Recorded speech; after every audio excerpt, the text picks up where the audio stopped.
Tell me a ghost story that sounds completely unbelievable but is entirely true. I've mentioned this, and I used to actually film my TikToks out of the house that I'm about to talk about, but when my husband and I first moved back to Cincinnati from Fort Lauderdale, we did a lot of house hunting, and we found this really old, really big house for like a really, really good deal. It had just been flipped, so it looked aesthetically like new, but it was built in like 1910 or something like that. It had 4 stories. It had a basement, which was completely unfinished, like literally looked like the underground tunnels or something.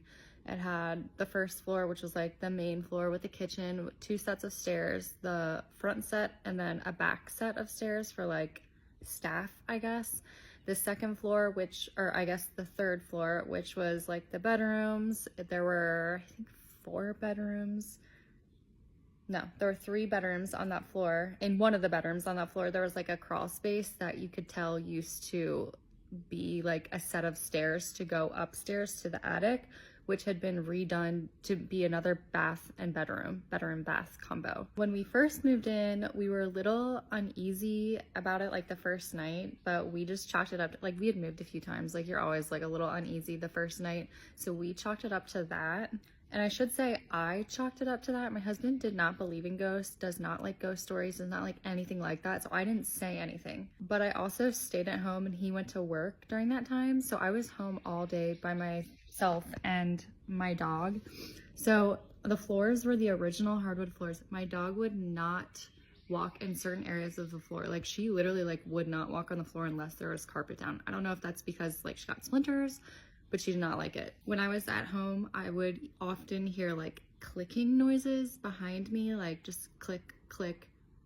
I don't know what those were. And I would literally shout like, you need to stop. Stop it now. You need to stop. Because I just had the feeling that somebody was there. My dog would bark at random corners of the house. Like, I remember one time specifically, like we were like touring the house to like my aunt or something, and she like went to a specific corner and just started barking crazily. My dog would growl at the light fixture on like our main floor in our family room. Like, it was a light fixture like that basically, except I think it was older. I don't know if they added it in, but she would constantly growl at it. I have that on video. And then in the same room, there was a handprint on the floor. I absolutely refused to go to the attic or the basement by myself because I was just so uncomfortable. Like, sun was down, I'm not going anywhere except this main floor and my bedroom. Here's where it gets really creepy. I always felt like I was being watched, but my husband woke up in the middle of the night one night and looked at me and was like, yeah. I was like, I didn't say anything.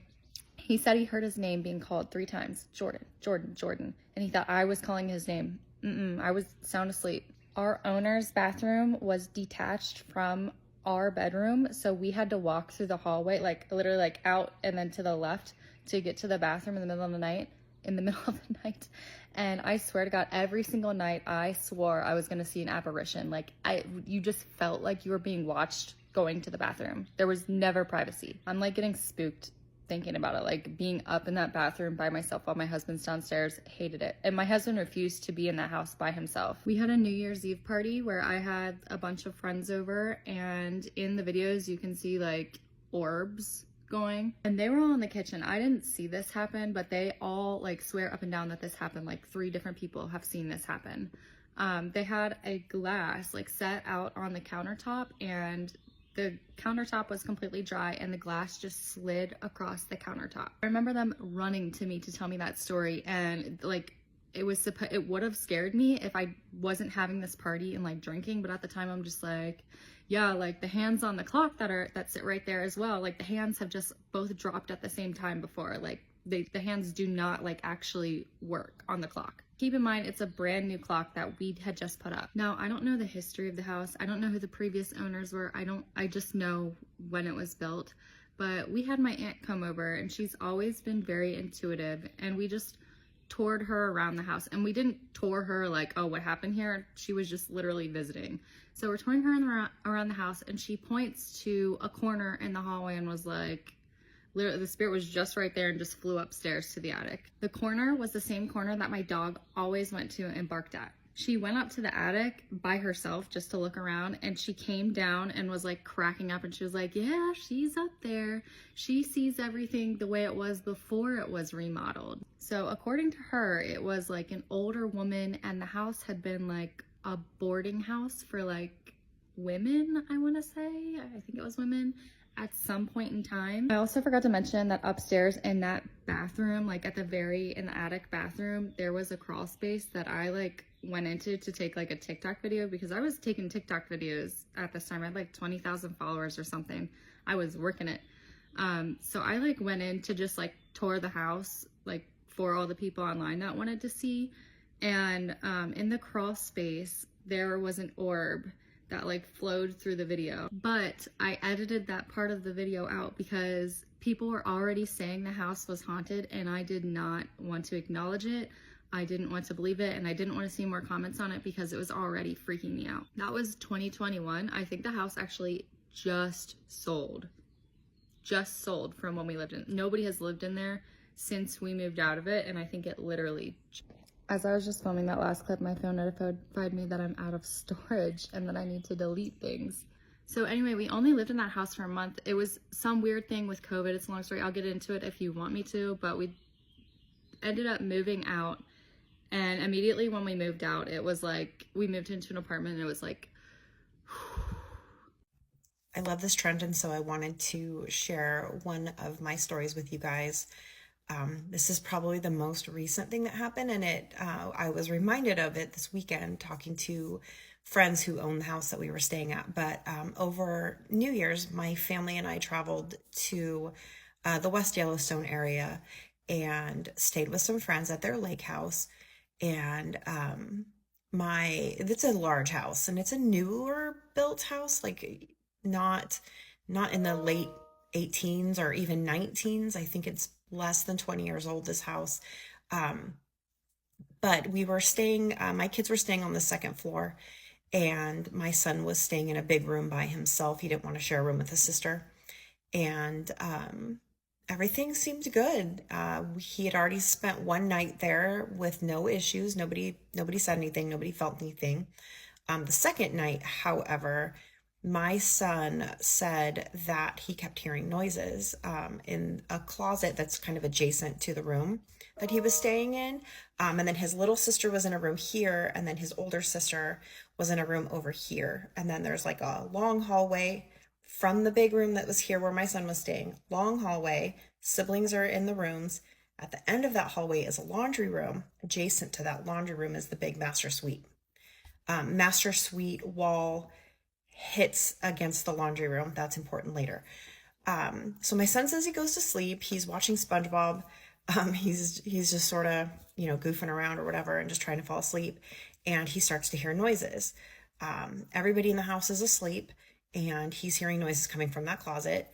And he says, like, out of the corner of his eye, he kind of sees movement down the hallway. And so he kind of peeks, looks to see if anybody's down there, doesn't see anybody, kind of goes back in the room, has himself probably a little bit freaked out at this point because the house is really dark. And he just sort of tries to ignore it. And he says he moves all over. He moves all over the room. So this room was huge. And it had two like day beds that folded up into furniture, but like when you went to sleep on them, you could unfold them.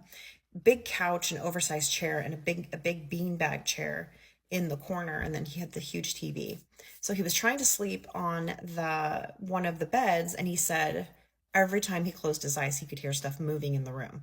So then he got up and he sat on the couch, and he could hear stuff moving in the closet. So at this point, he is texting every one of us that he's hearing noises and he's freaked out.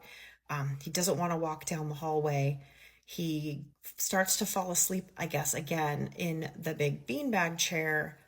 Hears more noises, continues to like scan the room, desperately is reaching out to all of us.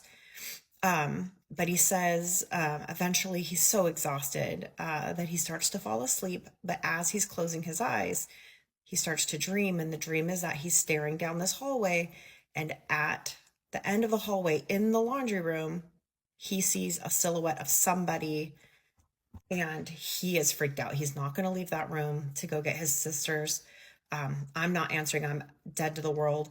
And he's just in there in a panic. And so um, this happens to him all night long. I finally wake up at about 6. We're supposed to go out on an adventure for the day, and I see how many times he's called me, the text messages that I've gotten, and I race up to him and see if he's okay. He says he's never had a full hour sleep all night.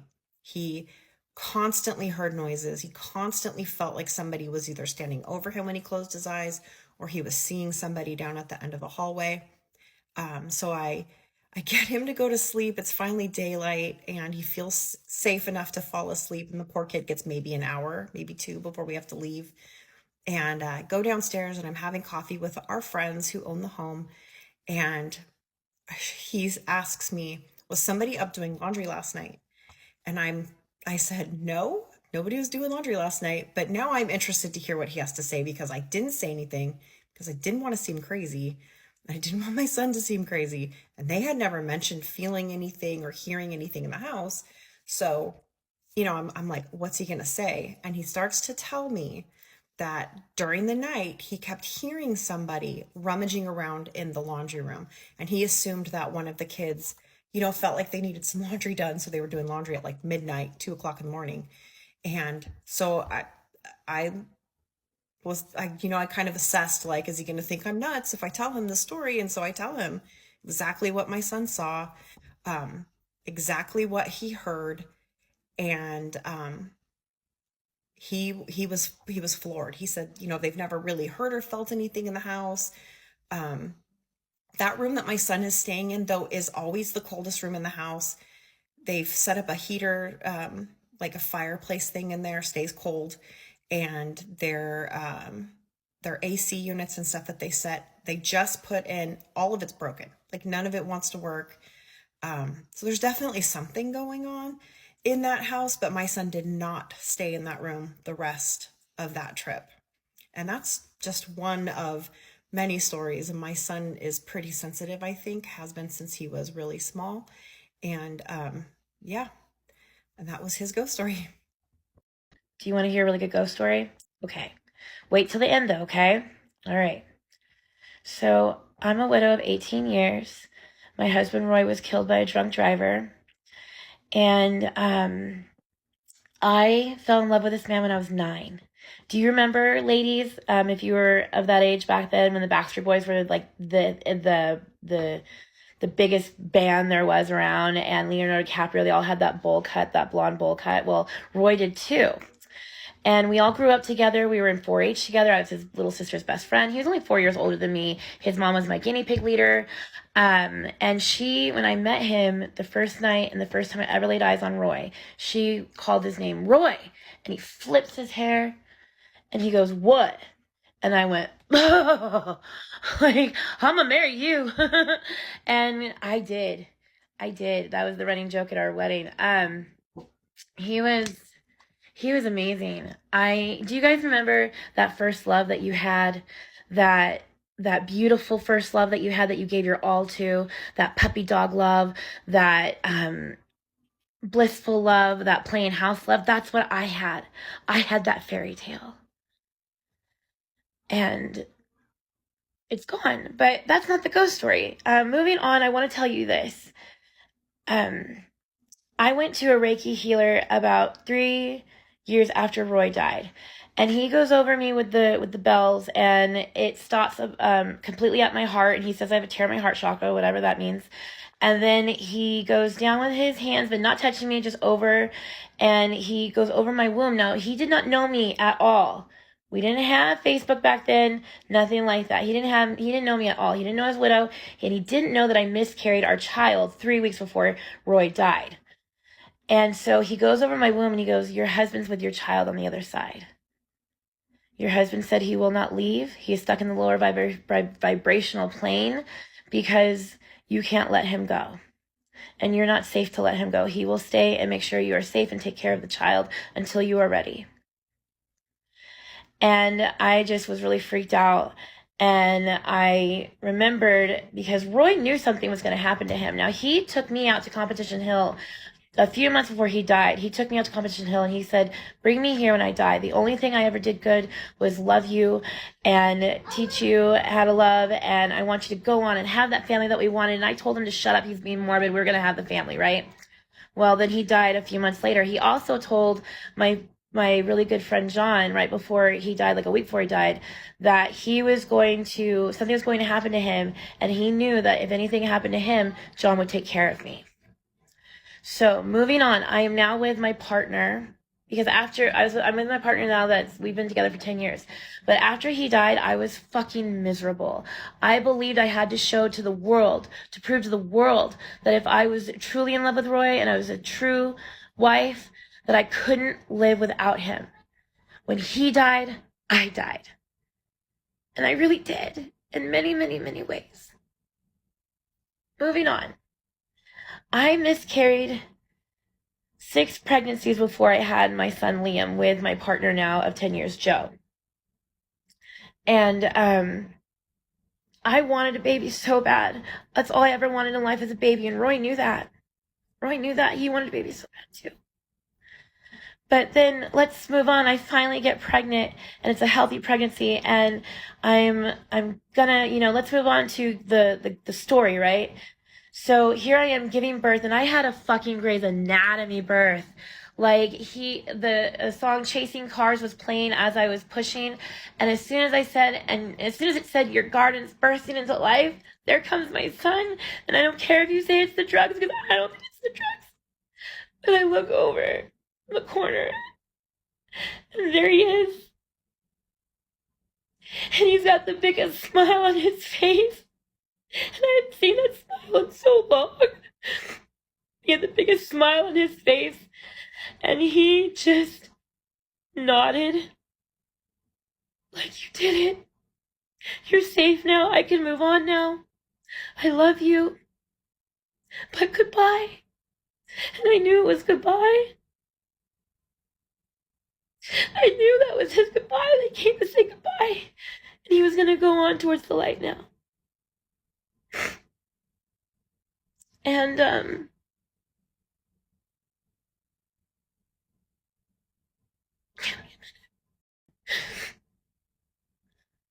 it was just a very beautiful, beautiful moment. Because he picked out Liam for me. And he came to say goodbye. And I don't feel him anymore. I don't hear him anymore. I don't see him anymore. I don't smell him anymore. He's gone. And that's okay, because I'm okay now. I miss him so much, but I'm going to be okay now. Because I'm a mother to the most amazing, beautiful human being you could ever meet. My beautiful boy, Liam. And I just wanted to share that with you. That's my ghost story, and I think it's an incredible one.